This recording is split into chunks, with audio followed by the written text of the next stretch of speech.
네, 회원님 안녕하십니까. 반갑습니다. 안종현입니다. 우리 회원님 아마 카페에다가 9월 25일 날이죠. 2021년 9월 25일 날 토요일 날 법정지상권과 유사한 그런 질문을 하셨는데, 일단 회원님 질의한 내용을 제가 펼쳐서 말씀드릴게요. 근데 이게 보니까 이런 경우가 과연 있을지 경매 공부를 하시면서요, 막 소설을 막 쓰시면 안 됩니다.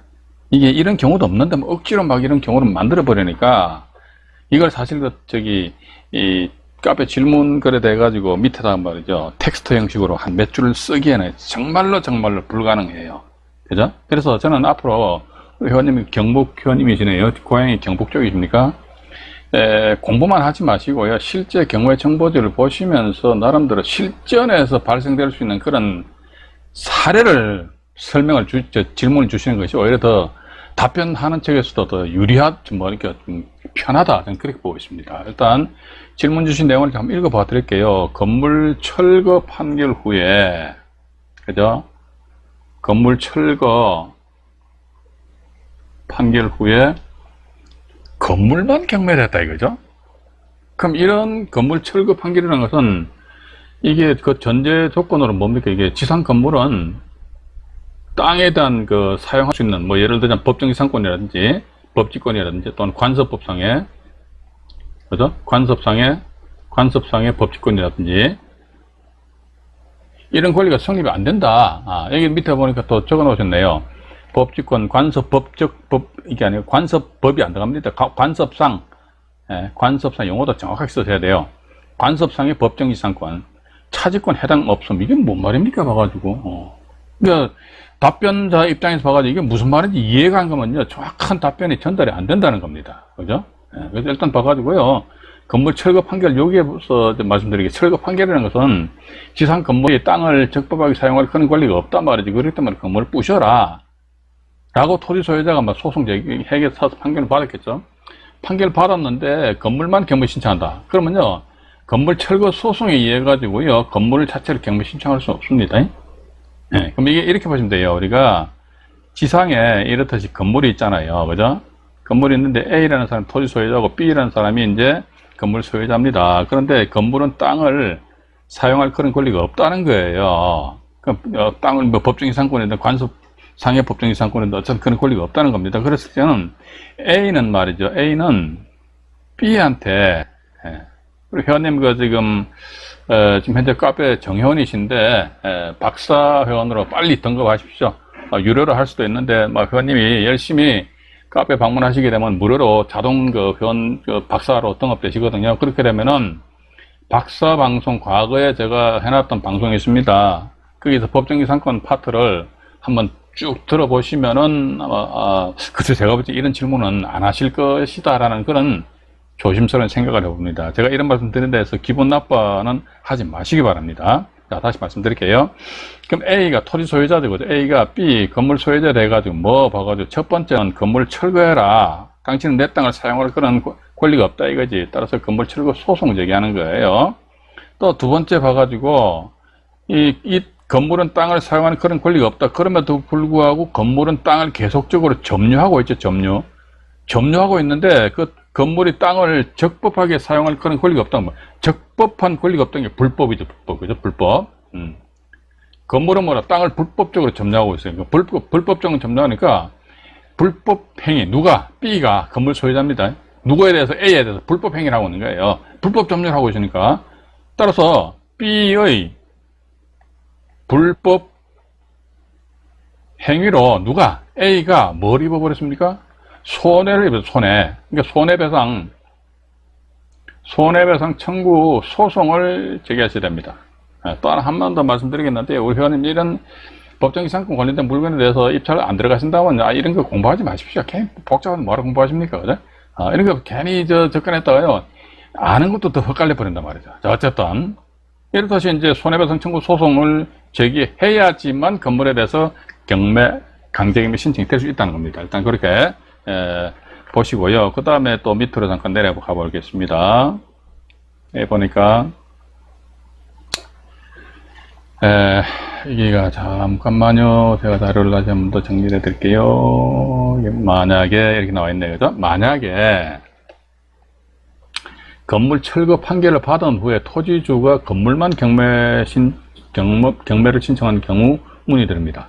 그러니까 여기 건물만 경매 신청한다는 거 전 단계로서 건물 철거 소송에 의한 판결만 가지고 안 됩니다. 예. 건물 소유자의 불법 점유로 인해 가지고 불법 행위로 인해 가지고 토지 소유자가 손해를 입었기 때문에 토지 소유자는 건물 소유자를 상대로 해서 손해배상 청구에 대한 소송을 제기하셔야 된다는 거예요. 그러니까 판결문 가지고 건물 경매 신청한다 이거죠. 근데 이게 지료 청구 이게 뭔 말입니까? 이게 있잖아요. 우리 회원님 정확한 어떤 개념을 자꾸 계시지 않으신 것 같아요. 이게 지상에 건물이 있는데 이 건물의 땅을 적법하게 사용할 그런 권리가 있으면요. 그죠? 그러니까 토지 소유자가 A이고 건물 소유자가 B란 말이죠. 그런데 B는 A 땅을 적법하게 사용할 수 있는 그런 권리가 있어요. 있다. 그런데 남의 땅을 공짜로 쓰면 이게 부당이득이 됩니다. 그죠? 그렇기 때문에 부당이득에 반한 성격조로 해가지고 B는 A한테 치료를 지급하는 거예요. 그런데 이번에는 B가 A 땅을 적법하게 사용할 그런 권리가 없어요. 없으니까 우리 회원님도 질문에서는 건물 철거 이렇게 나왔지 않습니까? 철거입니다. 오로지 only 철거입니다. 철거. 부셔라 이거지. 따라서 너 철거 안 할 거야. 철거 안 하게 되면 그때 손해배상 청구 소송에 의해서 이렇듯이 건물을 경매를 집어넣는다. 일단 이렇게 정리를 하자 얘기입니다. 근데 이때 보니까 또 이것도 제가 이해가 안 가는 것이, 이렇듯이 토지와 건물 소유자가 있잖아요. 보십시오. 토지와 건물의 소유자가 이렇게 틀린 상태에서 어떻게 건물의 선순위 저당권, 이렇게 얼빠진 저당권자가 있나요? 그죠? 아니, 토지와 건물 소유자 틀린데 건물만 담보로 잡고 돈을 빌려준다? 또 나가서 건물은 땅을 사용하는 그런 권리가 없다? 그럼에도 불구하고 돈을 빌려준다? 물론 있을 수 있겠지요. 무식한 저당권자라면은. 그죠? 그러나 현실에서 이런 게 잘 없지 않겠느냐 하는 그런 생각을 가진다는 겁니다. 자, 어쨌든요. 이게 또 다 지워버리고요. 보시니까 건물에 선순위 저당권이 있는 거, 우리 전 회원님이 이제 질문하신 거 그대로 액면가 그대로 말씀드릴게요.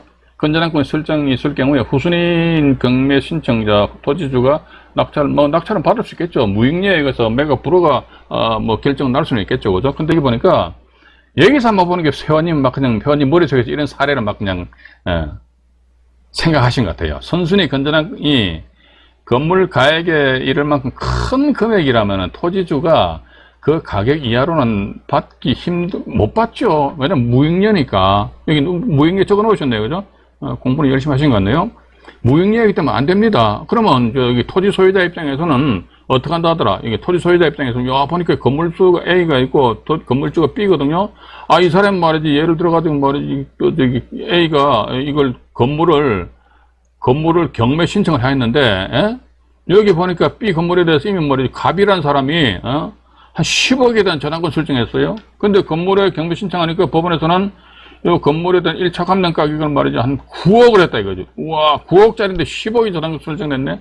이 상태에서 A가 경매 신청해 본들, 그죠? 그럼 저당권자 입장에서는 밑에 한번 적어 놓으신 거 아니에요? 회원님 보니까 은행이 먼저 경매 신청을 한다. 은행이 이런 식으로 돈 안 빌려줍니다. 이렇게 돈 빌려주는 골비는 은행 없어요.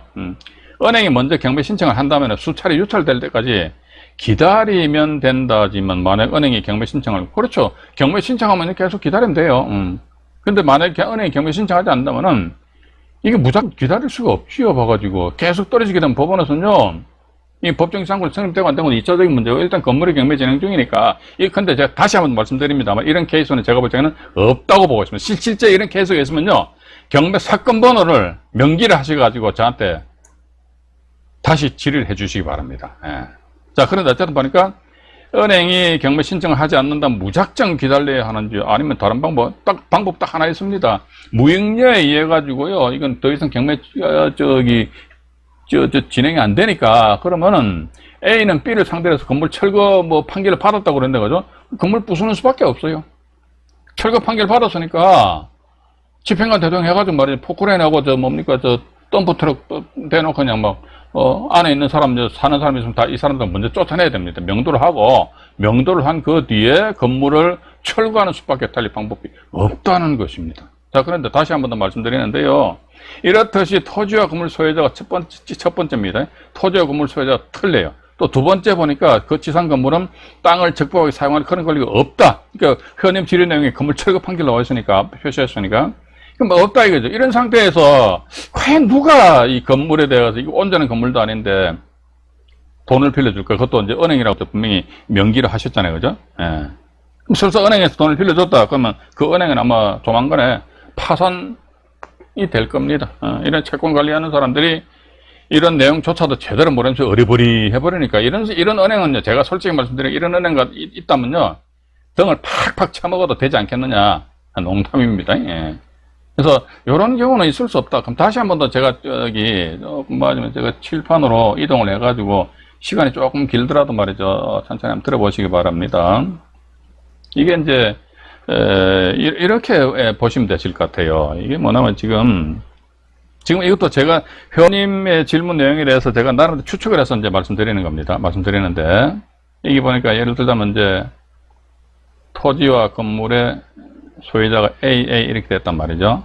그 상태에서 건물 멸실하고 새로운 건물을 신축했다는 겁니다.